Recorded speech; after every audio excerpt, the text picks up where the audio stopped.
Pada Jumat, tanggal 24 September tahun 2021, presenter Jessica Iskandar muncul dengan kabar bahagia bahwa telah dilamar oleh Vincent Verha. Kakak Jessica Iskandar, Erik Bana Iskandar, pun ikut berbahagia dengan babak baru kehidupan adiknya. Melalui fitur Instagram Story, Erik mengucapkan selamat.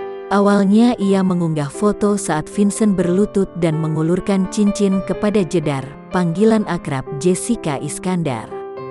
Tadi pagi jam 7 dapat kabar bahagia dari @ini Jedar.